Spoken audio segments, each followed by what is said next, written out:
What is a hyperdoc? A hyperdoc is many things. It can be a Google Doc, it can be a Google Slide, it can be a Google Site, it can be My Maps. It can be so many different things. It can take so many different formats.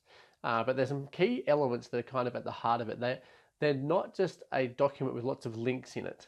They're a lot more than that. So if you go to hyperdocs.co, for example, they tell you that a hyperdoc is a carefully crafted digital lesson plan that requires educators to have a mindset of really thoughtful pedagogy. So you really have to think through how you're going to structure what you're doing with your students. They are a visually engaging and packaged learning experience. So that means that it's quite colorful, it's got images in it, and it really helps your students to go through, and it makes them want to keep going through that document and keep learning the next step. Google Docs are how students use the technology to create, to collaborate, to think critically, and also to connect. So they're not just about, here's the link, go and do the activity. They're really, I think pedagogy is probably the key thing for me.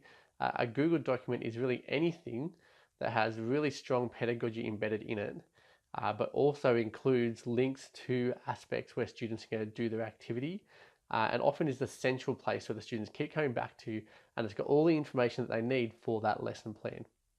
They are not pre-made curriculum programs, so they're not just, I'm going to take my program that I've been using for years and I'm going to just give that to the students and let them work their way through it. No, it really involves rethinking your pedagogy and making sure that all of your ways of thinking about using technology and using technology well really goes through your entire Google Doc. And you'll see that when we start talking about how you create it and how you evaluate it as well. And they're not an app, and they're definitely not a tool. What they are is a hyperdoc.